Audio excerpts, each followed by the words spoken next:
Marcus wiped the sweat from his forehead as he walked through his cornfield. The morning sun beat down on the Kansas plains, and the crops needed checking after last night's strange storm. Lightning had struck near the old barn, leaving a crater the size of a truck bed. He'd have to fill it later, but first he wanted to make sure his livestock was safe. The chickens were fine, clucking around their coop as usual. The cows grazed peacefully in the pasture. Everything seemed normal until he heard a sound that made his blood run cold. It was a whimpering like puppies crying, but different, higher pitched, more desperate. Following the sound, Marcus found himself at the edge of the crater. Steam still rose from the blackened earth, and the air smelled of ozone and something else. Something metallic and sharp. As he peered into the hole, his jaw dropped. There, nestled in what looked like the remains of a metallic pod, were dozens of tiny creatures. At first glance, they looked like lizards, but as Marcus climbed down into the crater for a better look, he realized these were no ordinary reptiles. They had wings, small translucent wings that caught the morning light like stained glass. Their scales shimmered in colors he'd never seen before, shifting from deep emerald to brilliant gold to midnight blue. Dragons. Baby dragons. Marcus had read enough fantasy novels to know what he was looking at, even if his rational mind screamed that it was impossible. The creatures were packed together like sardines in the broken pod, their tiny bodies pressed against each other for warmth. Many weren't moving. Some looked sick, their breathing shallow and labored. He counted 43 of them. 43 baby dragons in a crashed spaceship in his cornfield. "Well, I'll be damned," he muttered, removing his baseball cap to scratch his graying head. At 62, Marcus thought he'd seen everything life could throw at him. 2 tours in Vietnam, 30 years of farming through droughts and floods, raising 3 kids after his wife died. But this was something else entirely. One of the baby dragons lifted its head and looked directly at him. Its eyes were the color of amethyst, large and intelligent. It made a soft chirping sound, almost like a bird, and reached out with one tiny clawed hand. Without thinking, Marcus extended his finger, and the creature grasped it with surprising strength. The moment their skin touched, images flooded Marcus's mind. He saw vast ships floating in the darkness of space, creatures with wings and scales flying between them. He saw explosions, fire, panic. He felt terror and desperation as adult dragons loaded their young into escape pods, knowing they might never see them again. The connection lasted only seconds, but Marcus understood. These weren't just dragons. They were refugees, survivors of some terrible war or disaster that had destroyed their home among the stars. And somehow, by pure chance or divine intervention, they had crash-landed on his farm. Most farmers would have called the government immediately. Hell, most people would have run screaming, but Marcus had always been different. He'd spent his life taking care of things that couldn't take care of themselves. Wounded animals, struggling crops, his elderly neighbors. It was just who he was. Looking at these tiny, helpless creatures, he made a decision that would change everything. "All right, little ones," he said softly. "Looks like you're stuck with me." Over the next few hours, Marcus carefully lifted each baby dragon from the wreckage. Some were healthy and active, chirping and trying to spread their tiny wings. Others were weak, barely breathing. A few had already died in the crash, their small bodies still and cold. He carried them to his barn in an old wooden crate, layering it with blankets and hay. The barn was warm and dry, protected from the wind and rain. It would have to do until he could figure out something better. As he worked, Marcus noticed that the dragons seemed to understand what he was doing. The healthy ones helped by gently nudging the weaker ones into more comfortable positions. They clustered together for warmth, their scales creating a living rainbow in the dim barn light. But Marcus knew keeping them warm wouldn't be enough. They needed food, and he had no idea what baby dragons ate. In the fantasy books, dragons were always breathing fire and eating sheep, but these creatures were no bigger than his hand. They couldn't exactly hunt cattle. He tried offering them various things from his kitchen: milk, which they sniffed at but didn't drink; bread, which they ignored completely; raw hamburger meat, which got their attention but seemed to make them sick when they tried to eat it. Finally, in desperation, he opened a can of cat food. The dragons went crazy for it, chirping excitedly and crowding around the bowl. Within minutes, they had devoured every last bit. Cat food. Marcus chuckled to himself. I'm feeding space dragons cat food. As the day wore on, he found himself talking to them like he used to talk to his children when they were babies. He told them about the farm, about the weather, about his late wife Sarah, and how she would have loved to see them. The dragons seemed to listen, their large eyes fixed on his face as he spoke. By evening, Marcus had set up heat lamps and arranged several large boxes with soft bedding. He'd made trips to town for more cat food, telling curious store clerks that he was caring for some injured wildlife. It wasn't exactly a lie. Sitting in the barn as darkness fell, watching 40 baby dragons sleep in their makeshift nursery, Marcus realized his life had just taken a turn he never could have imagined. These creatures were clearly intelligent, possibly more intelligent than humans. They came from the stars, refugees from some cosmic catastrophe, and for reasons he couldn't explain, fate had delivered them to his doorstep. As one of the dragons, the same one who had first touched his finger, crawled onto his lap and curled up like a cat, Marcus made himself a promise. Whatever it took, however long it lasted, he would keep these creatures safe. The world might not be ready for dragons from space, but his farm would be their sanctuary. He had no idea that his decision would soon put him at odds with powers far greater than anything he'd faced before. All he knew was that 43 helpless babies needed him, and Marcus had never been one to walk away from responsibility. Outside, the Kansas wind whispered through the corn, carrying with it the faint scent of other worlds and the promise of adventures yet to come. 3 weeks after the crash, Marcus had settled into a routine that would have seemed insane to his former self. Every morning at dawn, he'd check on his dragons before tending to his regular farm duties. Every evening, he'd spend hours in the barn watching them grow and learn, and grow they did. The baby dragons had doubled in size, their wings strengthening enough for short flights around the barn. Their scales had brightened, and their eyes held an intelligence that sometimes unnerved Marcus. They watched everything he did with keen interest, learning from his actions in ways that seemed almost human. The one that had first touched him, whom Marcus had named Sapphire for her purple eyes, had become his constant companion. She rode on his shoulder while he did chores, chirping warnings when he was about to step in a hole or when the weather was about to change. The others had their own personalities too. There was Copper, whose bronze scales gleamed like polished metal, and who seemed fascinated by mechanical things. Shadow was the darkest of the group, with scales like black marble, and she had a talent for disappearing into corners and watching everything with calculating eyes. But their growth also brought new problems. 43 dragons, even small ones, produced a lot of waste. The barn was starting to smell despite Marcus's best efforts to keep it clean. More importantly, they were getting harder to hide. Their chirping could be heard from the road on quiet nights, and they were eating through cat food at an alarming rate. Marcus had just finished his morning feeding routine when he heard the sound of a car engine coming up his driveway. He quickly closed the barn doors and walked to the front of his house where a black sedan was parking next to his old pickup truck. 2 people got out. A woman in a crisp business suit and a man wearing what looked like military fatigues. Marcus didn't like the look of either of them. "Mr. Marcus Henderson?"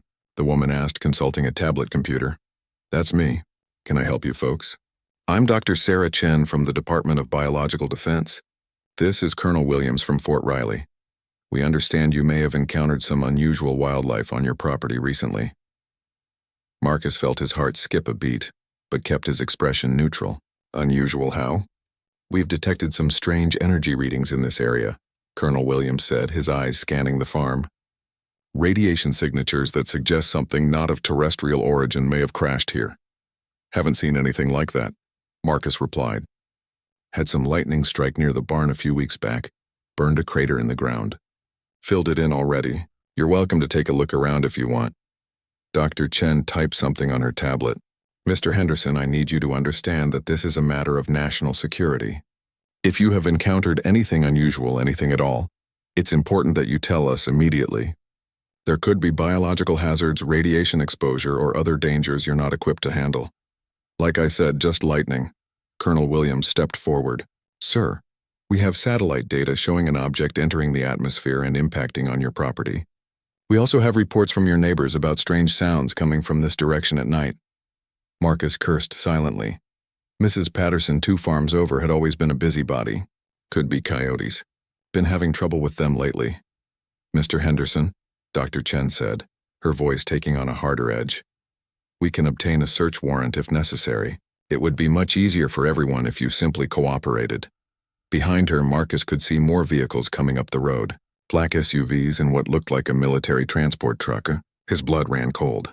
They weren't here for a friendly chat. They were here to take his dragons. I told you there's nothing here, he said firmly. And unless you have that warrant, I'd like you to leave my property. The colonel's hand moved to his radio, but before he could speak, a sound came from the barn that made everyone freeze. It was a roar, deeper and more powerful than anything the baby dragons had made before. It was followed by the sound of splintering wood. Marcus spun around to see the barn doors exploding outward as something burst through them. But it wasn't one of his babies. This was a full-grown dragon, easily 20 feet long from nose to tail, with scales that shifted color like oil on water. Its wings spread wide as it landed in the farmyard, shaking the ground with its weight. Jesus Christ, Colonel Williams whispered, reaching for his sidearm. The adult dragon's head turned toward the government officials and its eyes burned like molten gold. When it opened its mouth, Marcus saw rows of teeth like ivory daggers. But instead of breathing fire, it spoke. "Where are my children?" The voice was like thunder and honey, speaking perfect English despite coming from a decidedly non-human throat. Dr. Chen dropped her tablet, and Colonel Williams actually took a step backward. "Your children?" Marcus found his voice first. The dragon's massive head swung toward him, and for a moment Marcus thought he was about to become a crispy snack. But then the creature's expression softened slightly. "I sense them. They are here, and they are safe. You have cared for them." Before Marcus could respond, the barn erupted in excited chirping as 43 baby dragons poured out through the broken doors. They swarmed around the adult dragon's feet, climbing up its legs and wings, their tiny voices raised in what could only be described as joyful reunion cries. "Remarkable," Dr. Chen breathed, apparently forgetting her fear in the face of scientific wonder. "They're communicating. This is first contact with an intelligent alien species." The adult dragon's head snapped toward her, and Dr. Chen suddenly remembered to be afraid. "We are not aliens to this world," the dragon said, its voice carrying an edge of danger. "We were here long before your kind learned to make fire. But we left when the world grew too small for both our species. Now we return, fleeing a war among the stars, seeking sanctuary for our young." Colonel Williams had his radio out. "Base, this is Williams. We have a situation. Requesting immediate backup and containment protocols." The dragon moved faster than anything that large had a right to move. One moment it was surrounded by babies. The next it was looming over the colonel, who found himself flat on his back with a clawed foot the size of a dinner plate resting gently on his chest. "You will not contain anything," the dragon said softly. "My children are under the protection of this human, who has shown them kindness when he could have shown them cruelty. They will remain here until it is safe for them to return to the stars." "The government won't allow it," Dr. Chen said, though she kept her distance. "There are protocols, procedures. The public has a right to know about extraterrestrial contact." Marcus stepped forward, surprising himself with his boldness. "These aren't extraterrestrials. You heard what it said. They're as much from Earth as we are, just older. And they're refugees." "We don't lock up refugees." The dragon looked at him with something that might have been approval. "You speak wisdom, farmer. But I fear your government may not share your compassion." As if to prove the dragon's point, the sound of helicopters could be heard in the distance, growing louder by the moment. More vehicles were speeding up the country road, kicking up clouds of dust. "They're coming in force," Colonel Williams said from beneath the dragon's foot. "You can't fight the entire U.S. military." The dragon smiled, showing all of its very impressive teeth. "Watch me." But Marcus held up a hand. "Wait, there might be another way." He looked at Dr. Chen. "You said this was first contact with an intelligent species. That makes this a diplomatic situation, not a military one. Don't you think?" Dr. Chen blinked, clearly trying to process everything that was happening. I suppose it could be classified that way." "Then maybe we should be talking instead of fighting," Marcus suggested. "These dragons aren't here to invade. They're here because they need help. And last I checked, America was pretty good at helping refugees when we put our minds to it." The adult dragon studied Marcus for a long moment, then slowly lifted its foot off the colonel's chest. "You would speak for us to your government?" "If you'll let me," Marcus said. "But I have conditions. The babies stay here until you say it's safe for them to leave. Nobody gets hurt, and nobody gets locked up in some government lab. Mr. Henderson, Colonel Williams said, getting to his feet and brushing dirt off his uniform, you don't have the authority to negotiate with whatever this is. Maybe not, Marcus admitted, but I'm betting someone does. And I'm betting that someone would rather talk than fight a creature that can probably level half the county if it gets mad enough. The helicopters were getting closer now, and Marcus could see vehicles streaming down every road leading to his farm. In a few minutes, his quiet little piece of Kansas was going to become ground zero for either humanity's first successful diplomatic contact with another intelligent species or the shortest interplanetary war in history. The dragon looked at the approaching forces, then at its children clustering around Marcus's feet, then back at Marcus himself. Very well, farmer. We will try your way first. But know this. If any harm comes to my offspring, your military will learn why dragons were once feared across this world. Marcus nodded grimly. He had a feeling the next few hours were going to determine not just the fate of 43 baby dragons, but possibly the future of 2 entire species. The helicopter landing created a whirlwind of dust and corn stalks that sent the baby dragons scurrying for cover behind their parent. Marcus squinted through the chaos as soldiers poured out of the aircraft, weapons raised and pointed at the massive dragon standing protectively over its young. "Stand down," Colonel Williams shouted over the rotor noise, waving his arms. "Do not fire. This is a diplomatic situation." Marcus almost smiled at that. An hour ago, the colonel had been ready to arrest him for hiding evidence. Now he was preventing a firefight in a Kansas cornfield. The soldiers hesitated, clearly confused by their orders. They'd obviously been briefed to expect a containment situation, not a negotiation. The lead sergeant, a woman with steel gray eyes and enough ribbons on her chest to decorate a Christmas tree, approached cautiously. "Sir, what are your instructions?" she asked Williams. Before the colonel could answer, more vehicles arrived. A convoy of black SUVs disgorged men and women in expensive suits, followed by a van full of scientific equipment and technicians. Finally, a lone sedan pulled up, and out stepped a man Marcus recognized from television, Secretary of Defense Robert Hayes. The dragon watched all of this with obvious amusement. "Your species certainly knows how to make an entrance," it rumbled. Secretary Hayes approached slowly, his security detail flanking him but keeping their weapons lowered. To his credit, the man didn't flinch when the dragon's massive head turned to regard him. "I'm Robert Hayes, Secretary of Defense for the United States of America," he said formally. "Am I correct in understanding that you represent an extraterrestrial delegation?" "I represent nothing but a parent seeking safety for its children," the dragon replied. "And as I told your advance team, we are not extraterrestrial. This world was our home long before yours learned to walk upright." Hayes glanced at Dr. Chen, who nodded quickly. "The creature claims they're native to Earth, sir. An older species that left and is now returning as refugees from some kind of interstellar conflict." "Ancient astronauts," someone murmured from the crowd of officials, "like in those documentaries." The dragon's laugh was like distant thunder. "Not astronauts, diplomat. We simply grew beyond the need to remain bound to one world. Until now." Marcus stepped forward, Sapphire perched on his shoulder and chirping softly. The baby dragon's presence seemed to calm him. Or maybe it was just the absurdity of the situation that made him feel bold. "Mr. Secretary," he said, "these folks aren't here to cause trouble. They crashed on my land 3 weeks ago, and I've been taking care of their babies ever since. All they want is somewhere safe to raise their young until they can get back to space." Hayes studied Marcus with sharp eyes. "Mr. Henderson, isn't it? You've been harboring what may be the most significant discovery in human history on your farm for 3 weeks and didn't report it?" "I was protecting them," Marcus said simply. "Same as I'd protect any injured animal." "These aren't animals," Dr. Chen interjected excitedly. "They're clearly intelligent, possibly more intelligent than we are. Their technology must be thousands of years ahead of ours, the scientific opportunities alone."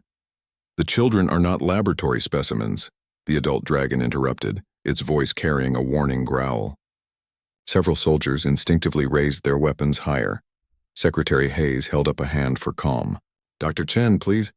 We're not here to conduct experiments on anyone." He looked directly at the dragon. "What do you want from us?" "Time," the dragon said simply. "My mate and I fled our homeworld when the Devourers came. We managed to save only these few eggs before our city burned. The children hatched during the journey, but our ship was damaged in the fighting. We crashed here while seeking a safe place to land. The Devourers? Hayes asked. The dragon's scales rippled with color, shifting from peaceful blues and greens to angry reds and oranges. A plague that spreads between worlds. They consume everything living, everything beautiful, and leave only emptiness behind. We fought them for centuries before realizing the only victory was escape. Marcus felt a chill that had nothing to do with the Kansas wind. Are they coming here? Not yet, the dragon replied. But if they detect our presence, they will follow eventually. That is why we must prepare my children for the journey to the sanctuary worlds. They are still too young to survive the void between stars. Secretary Hayes exchanged glances with his advisors. Marcus could practically see the wheels turning in the politician's head. First contact, alien refugees, and now the threat of invasion. It was either the opportunity of a lifetime or the beginning of humanity's worst nightmare. How long do you need? Hayes asked. Years, the dragon admitted. Perhaps decades. Dragon maturation is not swift by your standards. And you expect us to just let you stay here? On this farm?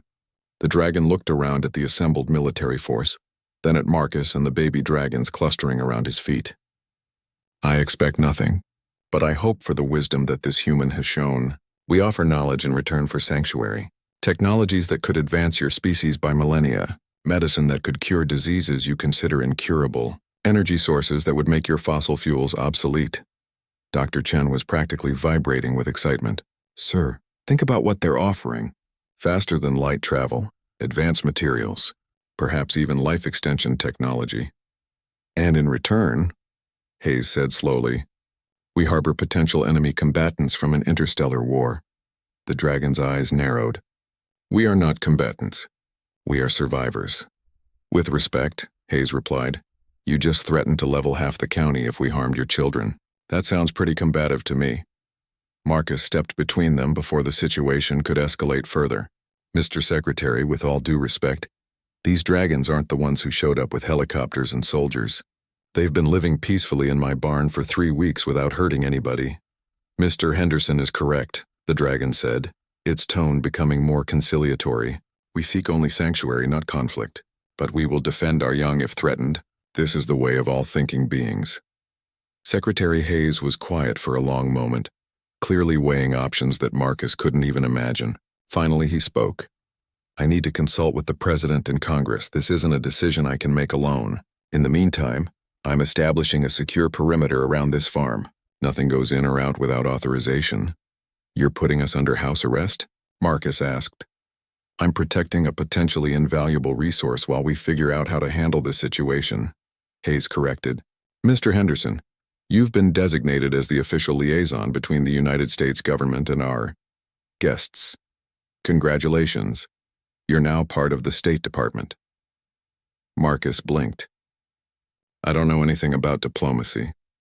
You know enough to keep 43 baby dragons alive for 3 weeks, Hayes replied.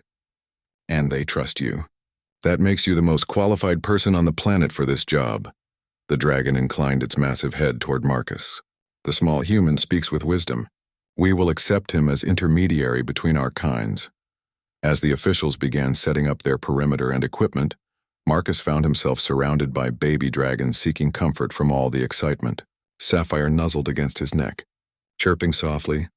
Well, girl, he murmured to her, looks like we've gotten ourselves into something bigger than either of us expected. The adult dragon settled down in the farmyard, its presence somehow making the space feel both safer and more dangerous at the same time. Marcus of the humans, it said, what you have done for my children will not be forgotten. When they are grown and strong, they will remember the kindness of the keeper of growing things. Marcus looked around at his farm, now bustling with military personnel and scientific equipment. His quiet life was over, that much was certain. But as he watched the baby dragons playing among the soldiers' boots, completely unafraid now that their parent was here to protect them, he realized he didn't regret his decision. They're good kids, he told the dragon. Smart as whips and twice as curious. You should be proud. The dragon's expression softened. I am, and they have learned much from you about the value of gentleness over strength. Perhaps there is hope for both our species after all. As the sun set over Kansas, Marcus found himself at the center of humanity's first diplomatic crisis with another intelligent species. He had no idea what tomorrow would bring, but he knew one thing for certain. 43 baby dragons were counting on him to help their parent navigate the complex world of human politics. It was, he reflected, going to be a lot more complicated than raising corn. 2 months had passed since the government set up camp on Marcus's farm, and the place looked nothing like the quiet agricultural spread it had once been. Prefabricated buildings dotted the landscape, housing everything from scientific laboratories to diplomatic meeting rooms. The dragon, who had finally introduced herself as Stellar Wind of the Crimson Peaks, had been patient with the endless stream of officials, scientists, and curious bureaucrats who came to gawk and ask questions, but Marcus could see the strain in her massive form. Dragons, it turned out, were not meant to be confined even to a 100-acre farm. Her scales had lost some of their lustrous color-changing ability, settling into a dull bronze that spoke of stress and homesickness. The baby dragons, however, were thriving. They had grown to the size of house cats now, their wings strong enough for sustained flight around the farm. They had learned to speak in simple English phrases, though they preferred their own musical language when talking among themselves. Marcus had become something of an expert in dragon behavior, serving as translator between the two species. This morning, he found Secretary Hayes waiting for him in the converted barn that now served as the diplomatic headquarters. The man looked tired, with dark circles under his eyes and the rumpled appearance of someone who had been working around the clock. "Marcus," Hayes said, looking up from a stack of papers. "We need to talk. What's the problem now?" Marcus asked, settling into a chair that had been specially reinforced to handle Sapphire's weight when she wanted to perch on his lap. "Congress is getting restless. Some of them are calling this whole arrangement a waste of taxpayer money. Others are demanding that we study the dragons more aggressively, run tests, examine their technology. And then there's Senator Morrison." Marcus grimaced. He'd heard about Morrison, a grandstanding politician who had been making speeches about the alien threat hiding in Kansas. What's he saying now? He's introduced a bill to classify the dragons as enemy combatants, wants them moved to a secure military facility for proper containment and study. It's gaining support, especially after yesterday's incident. The incident Hayes referred to had been minor by Marcus's standards, but apparently major by political ones. One of the baby dragons, a mischievous little male named Quicksilver, had snuck past the security perimeter and been found playing with the neighbor's cattle. The cows hadn't minded, but the media had had a field day with photos of an alien creature loose in rural America. Morrison's fear-mongering, Marcus said. "The dragons haven't hurt anyone. I know that and you know that, but public opinion is shifting. There have been protests outside the White House. Religious groups claiming the dragons are demons. Conspiracy theorists saying we're hiding a secret alien invasion. It's getting ugly out there." As if summoned by their conversation, Stellar Wind appeared in the doorway, her massive form filling the entrance to the barn. The dragon had learned to move quietly when she wanted to, a skill that still unnerved the security personnel. "I could not help but overhear," she said, her voice carrying undertones of concern. "Is my presence here causing problems for your people?" Hayes stood, still not entirely comfortable in the dragon's presence despite months of interaction. "Some of them, yes. There are those who fear what they don't understand. Perhaps it would be better if we left," Stellar Wind mused. "Found sanctuary elsewhere?" "Where?" Marcus asked. "Every government on Earth knows about you now. Do you really think any of them would be more welcoming than the U.S.? Before Stellar Wind could answer, alarms began blaring throughout the compound. Marcus looked out the window to see soldiers running toward their positions, weapons ready. In the distance, something was moving in the sky, something large and fast. What the hell? Hayes grabbed his radio. "Control, this is Hayes. What's the situation?" "Sir, we have multiple unknown aircraft approaching from the northwest. They're not responding to radio contact and they're not showing up on radar properly. Estimate time to arrival 2 minutes. Through the barn window, Marcus could see them now. 3 shapes moving through the clouds, their forms shifting and undulating in ways that no human aircraft could manage. They were too far away to make out details, but something about their movement pattern sent a chill down his spine. Stellar Wind's head shot up, her nostrils flaring as she tested the air. Her scales immediately shifted to deep red, the color of alarm and anger. "No," she whispered, then louder, "No, they cannot have found us so quickly." "Who?" Hayes demanded. "Who's found you?" "The Devourers," Stellar Wind said, her voice filled with ancient dread. "They have tracked us across the void. "Fight, children." Without another word, the massive dragon burst from the barn and took to the sky, her wings creating a thunderclap of air displacement that shattered windows throughout the compound. Baby dragons poured out of buildings throughout the farm, their musical voices raised in cries of fear and confusion. Marcus ran outside, Hayes close behind him. In the sky above, he could see stellar wind rising to meet the approaching shapes. As they drew closer, Marcus got his first look at humanity's newest visitors, and his blood ran cold. They were dragon-shaped, but wrong.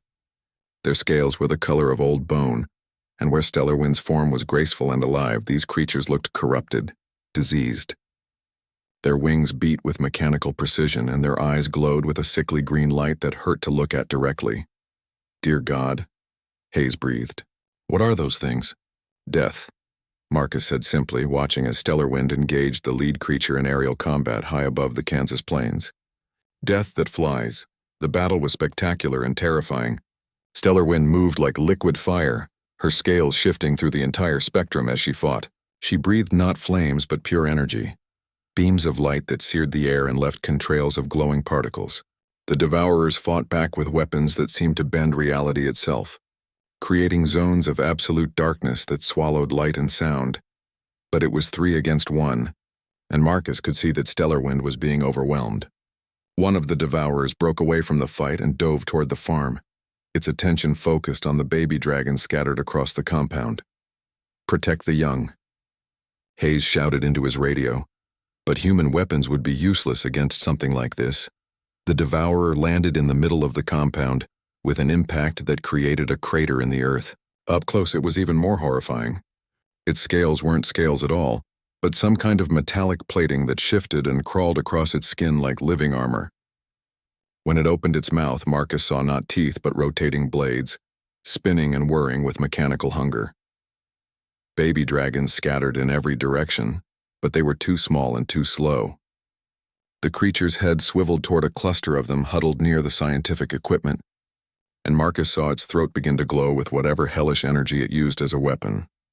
Without thinking, Marcus grabbed a shovel from the barn and ran toward the monster, screaming at the top of his lungs. It was stupid, suicidal, and completely ineffective, but he couldn't just stand there and watch the babies die.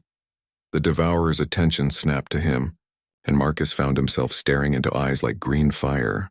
He saw hunger there, an endless appetite that could never be satisfied. The creature's mouth opened wider, revealing more spinning blades, and Marcus realized he was about to become the first human casualty of an interstellar war. But before the monster could strike, 43 baby dragons swarmed it from every direction.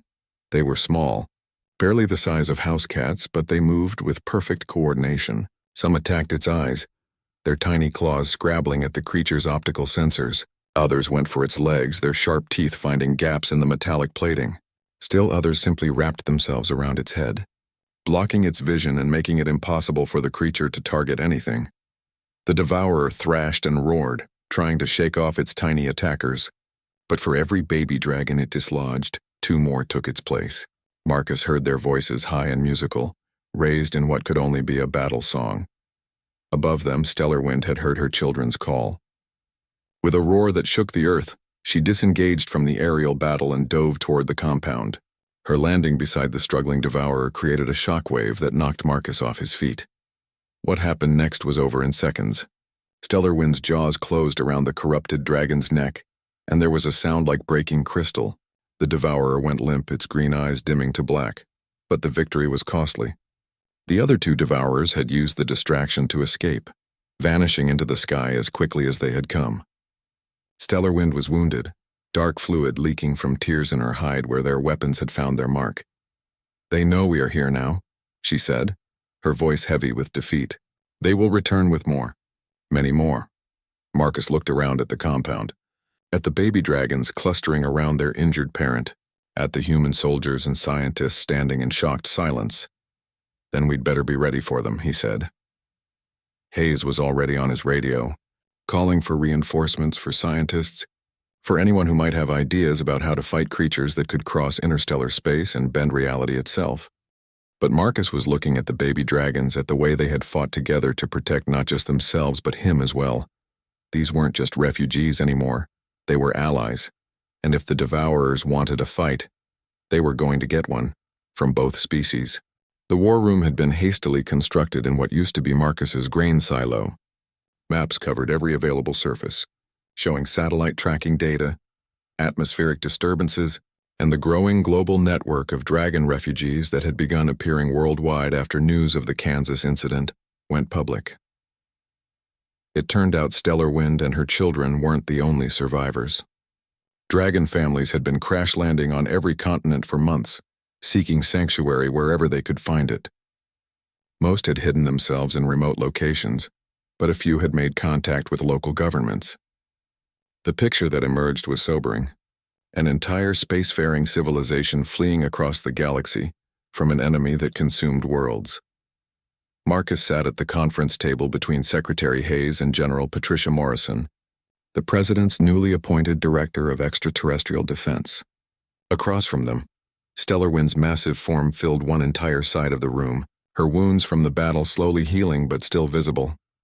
The latest count is 47 refugee groups worldwide, General Morrison was saying, consulting her tablet. Approximately 300 adult dragons and over 1,000 juveniles. They're all reporting the same thing. The Devourers destroyed their homeworld and are systematically hunting down survivors. How many Devourers are we talking about? Hayes asked. Stellar Wind's scales shifted to a somber gray. When we fled, they had consumed 17 worlds in our sector alone. Each world they devour makes them stronger, adds to their numbers.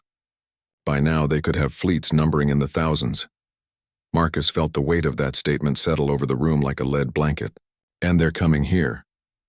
The scouts that attacked us will have reported our location by now, Stellar Wind confirmed. But they will not come immediately. The Devourers are methodical. They will study your world first, learn your weaknesses, then return in force. How long do we have? General Morrison asked. Months, perhaps a year. No more than that. A year to prepare for an invasion by technologically superior aliens. Hayes muttered. Fantastic. Marcus looked around the room at the grim faces of Earth's military and political leaders. In the past week, he'd gone from small-town farmer to humanity's primary advisor on dragon affairs, and the transition still felt surreal. But he'd learned something important during his months with the baby dragons. When the situation seemed impossible, you focused on what you could control. What do we need to win? He asked Stellar Wind. The dragon's ancient eyes regarded him thoughtfully. The Devourers have one great weakness: they cannot create, only consume. Everything they have was stolen from races they destroyed. But dragons are builders as well as warriors. Given time, we could construct defenses that might hold them back. What kind of defenses? General Morrison leaned forward. Ships capable of fighting in the void between stars. Weapons that channel the fundamental forces of creation rather than destruction. Barriers that can protect entire worlds. Stellar Wind's scales rippled with colors Marcus had never seen before. Hues that seemed to exist beyond the normal spectrum. But such things require resources we do not have, and knowledge that must be shared between our species. You're talking about technology transfer, Hayes realized. Dragons teaching humans how to build starships and energy weapons. And humans teaching dragons about your manufacturing capabilities, your industrial processes, Stellar Wind replied. My people are skilled artisans, but you have mass production techniques that could accelerate our construction timetables by centuries. Marcus watched the exchange with growing excitement. This was exactly the kind of cooperation he'd hoped for when he first decided to protect the baby dragons.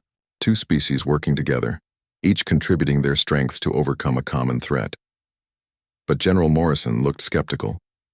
Even with shared technology, how do we prepare an entire planet for war in less than a year? Our military infrastructure is designed to fight human enemies, not space dragons.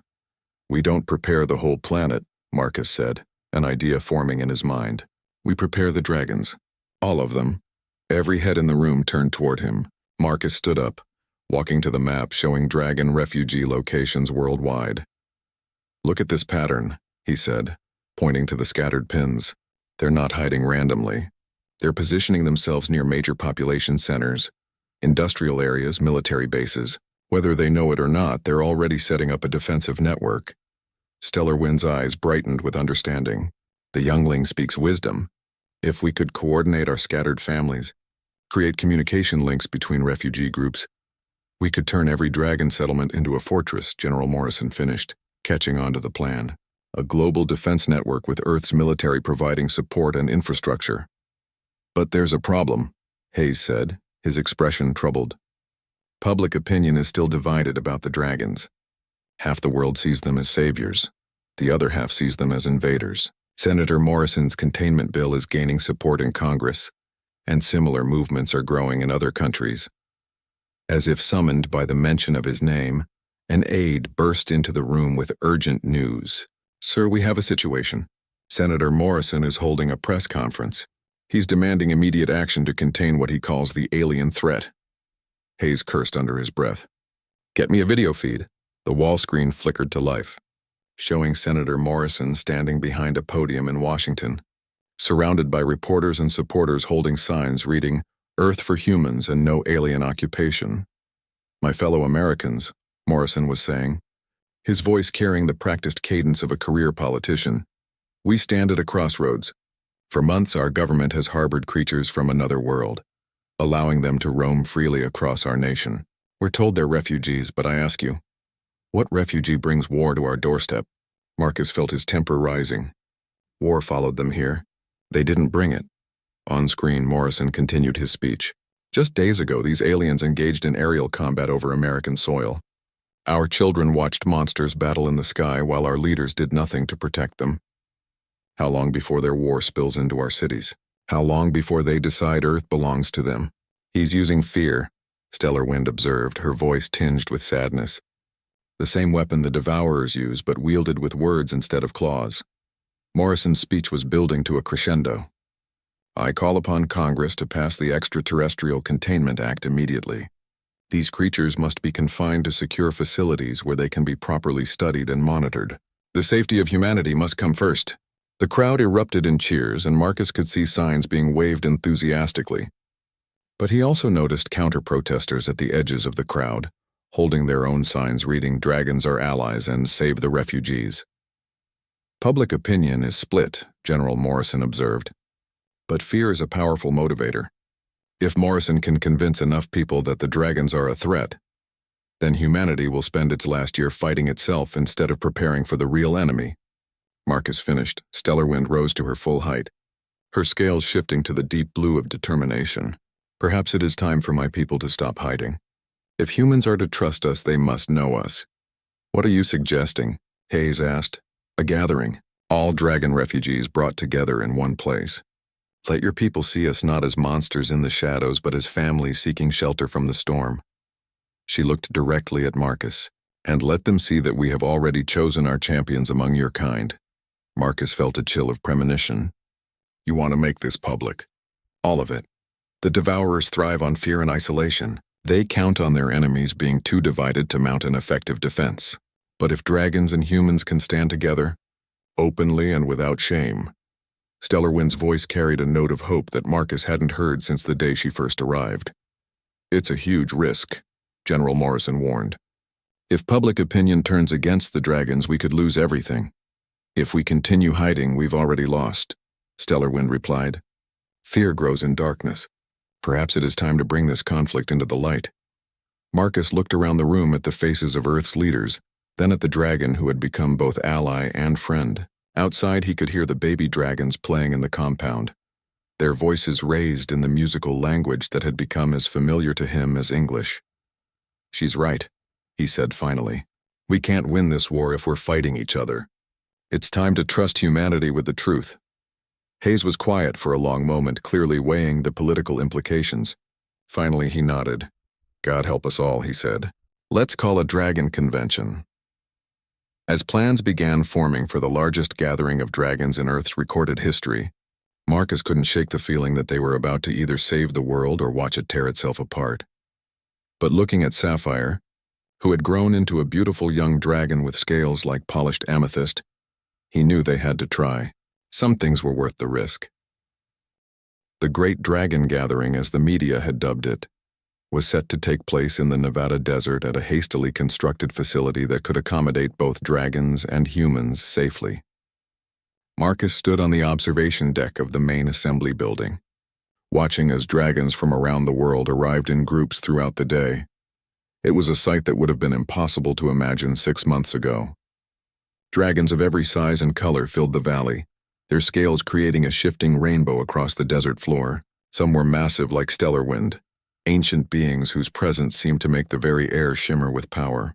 Others were juveniles, barely larger than the baby dragons Marcus had raised, staying close to their parents but gazing around with bright, curious eyes. The human observers were equally diverse. Representatives from every major nation had come, along with journalists, scientists, religious leaders, and protesters from both sides of the dragon debate. The security operation alone involved 3 separate military forces and enough technology to run a small war.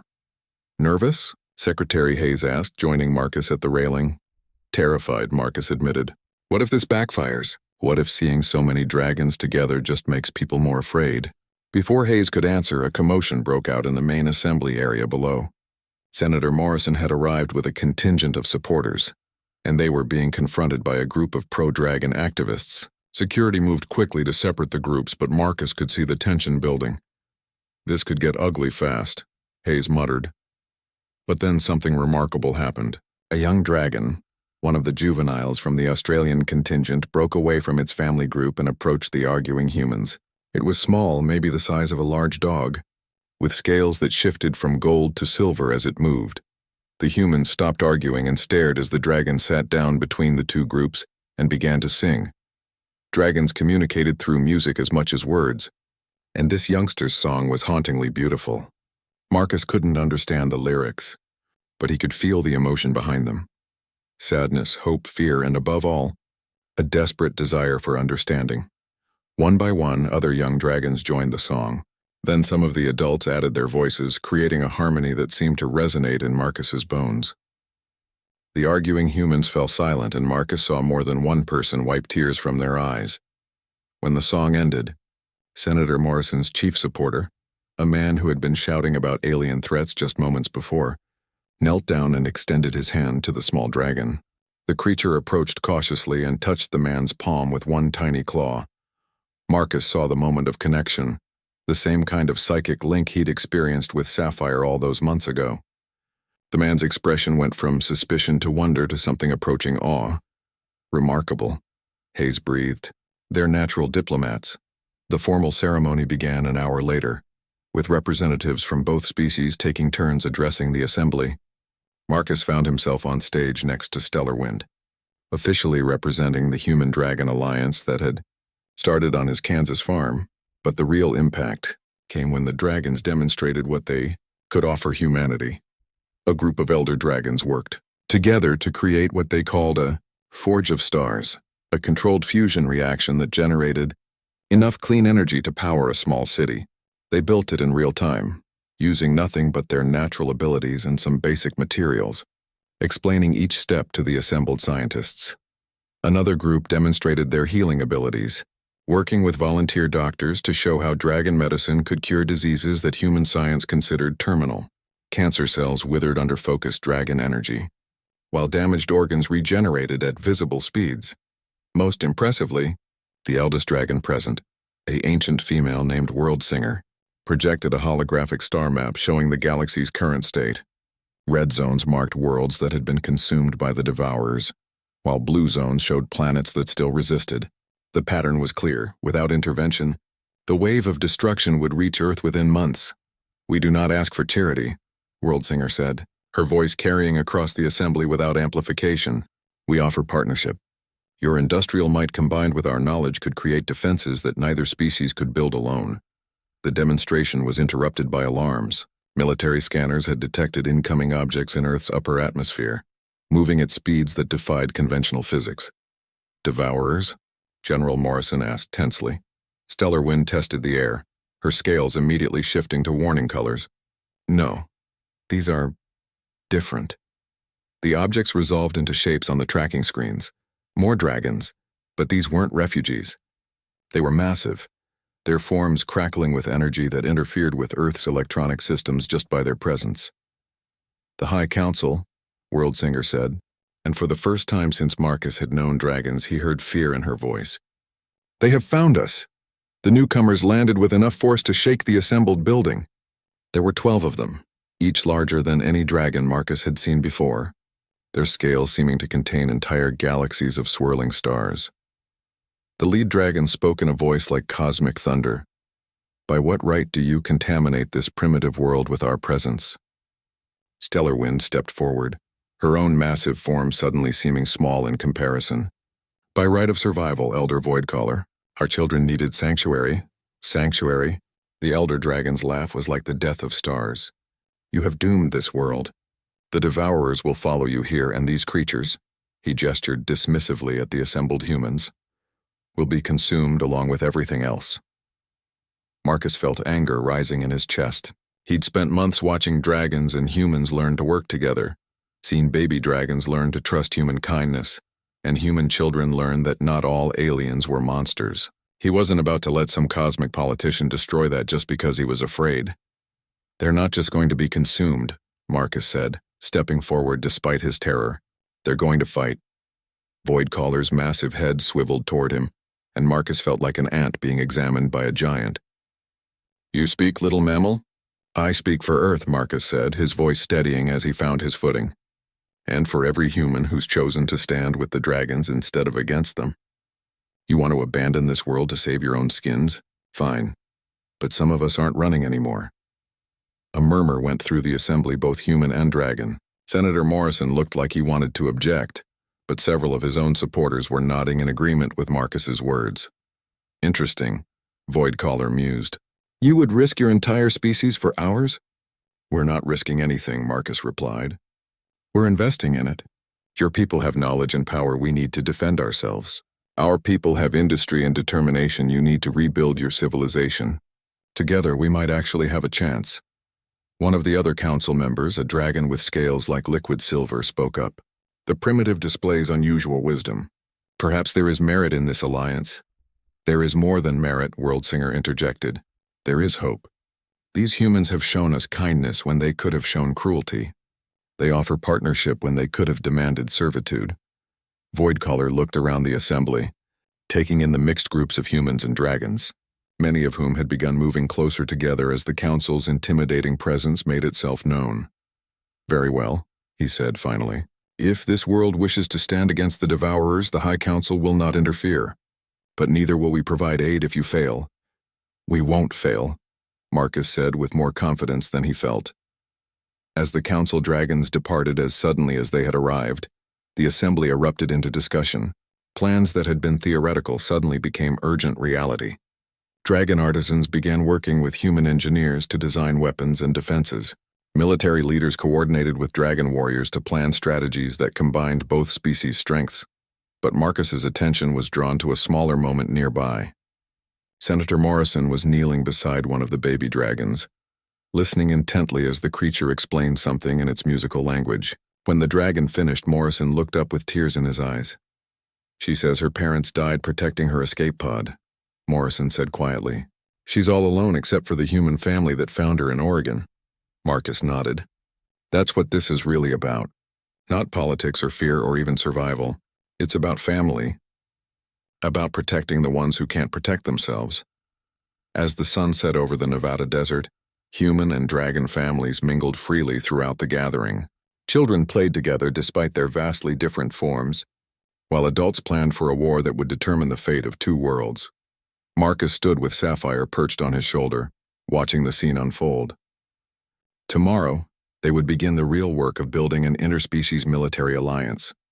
But tonight they had something more important: hope. And maybe, just maybe, that would be enough. 1 year later, Marcus stood on the command deck of the Sarah's Hope, humanity's first dragon-human hybrid starship, watching Earth grow smaller in the view screen behind them. The ship was a marvel of combined engineering. Human manufacturing precision merged with dragon artistry to create something that was both functional and beautiful. Its hull shifted colors like dragon scales, and its weapons channeled the same Starforge energy that dragons used for creation. Final count. "Admiral Henderson," came the voice of Captain Rodriguez from the navigation station. Marcus still wasn't used to his military rank, but his role as humanity's primary dragon liaison had made him the natural choice to command the joint fleet. All ships reporting ready, Marcus replied, looking at the tactical display that showed Earth's defensive grid. 47 hybrid ships like his own, each one crewed by both humans and dragons working in perfect synchronization. In orbit around Earth, massive defense platforms, built with dragon technology, stood ready to protect the planet's surface. But the real miracle was what had happened to Earth itself over the past year. The dragon gathering had changed everything. Fear hadn't disappeared overnight, but it had been replaced by something stronger. Purpose. Human cities now hosted dragon families openly, their unique abilities integrated into everything from medicine to construction to environmental restoration. Dragon young attended human schools, while human children learned to speak the musical dragon language alongside their native tongues. The baby dragons Marcus had raised were now the size of horses, their intelligence and personalities fully developed. Sapphire served as his personal communication specialist, her psychic abilities allowing instant coordination between the scattered fleet elements. The others had found their own roles. Copper had become an engineering prodigy, Shadow excelled at reconnaissance, and Quicksilver had surprised everyone by becoming a gifted tactician. Admiral, Stellar Wind's voice echoed through the ship's communication system. She was aboard the flagship United Earth, serving as the Dragon Fleet commander. Long-range sensors are detecting the enemy approach. Estimated time to contact 6 hours. Marcus felt the familiar knot of fear and anticipation in his stomach. After a year of preparation, the Devourers were finally coming. The enemy fleet was massive, exactly as the Dragon refugees had warned. Thousands of ships, each one a corrupted fusion of technologies stolen from consumed civilizations. They moved through space like a living disease, leaving empty void in their wake. But they were in for a surprise. All ships, this is Admiral Henderson, Marcus broadcast to the combined fleet. Remember what we've learned. The Devourers expect fear and division. They've never faced a united defense before. Today, we show them what two species can accomplish together. The first phase of the battle took place in the outer solar system, where Earth's early warning satellites had detected the enemy approach. Dragon scouts, their natural void flight abilities enhanced by human sensor technology, harassed the Devourer advance forces while transmitting targeting data back to the main fleet. The enemy's response was predictable. They sent overwhelming force to crush what they assumed was a desperate last stand. Instead, they flew into the most sophisticated trap in galactic history. Human stealth technology, refined with dragon camouflage abilities, had hidden the true size of Earth's fleet. What the Devourers thought was 47 ships was actually over 300. Including vessels crewed entirely by the Dragon refugee families who had been hiding on Earth. The battle that followed was unlike anything in recorded history. Human tactics and dragon power combined to create strategies that neither species could have conceived alone. Ships moved in perfect formation while their dragon crews channeled energy attacks that could crack asteroids. Human pilots, their reflexes enhanced by psychic links with dragon partners, flew maneuvers that seemed to defy physics. Marcus watched from the command deck as Sapphire coordinated the fleet's movements, her mind touching every ship simultaneously. The bond they had formed in his old barn had grown into something that allowed perfect communication across impossible distances. Enemy fleet moving to engage the Jupiter. Defensive line, reported Lieutenant Chen from the tactical station. All Dragon-class ships, execute pattern Stellar Wind, Marcus ordered. The maneuver was named after the dragon who had first taught them to fight as one. Half the fleet vanished from enemy sensors, using dragon camouflage to become invisible, while the other half appeared to retreat toward Jupiter. The Devourers took the bait, pursuing what they thought was a broken defense. They flew directly into the hidden ships, which materialized around them like a closing fist. The battle turned from a pursuit into a rout within minutes. But the real test came when the Devourer command ship, a massive construct that had once been an entire moon, broke through the outer defenses and headed directly for Earth. That thing's too big for conventional weapons, Captain Rodriguez reported, sweat beading on his forehead as the massive enemy vessel filled their view screen. Then we don't use conventional weapons, Marcus said. He opened a channel to every ship in the fleet. All vessels prepare for Operation Dragon's Heart.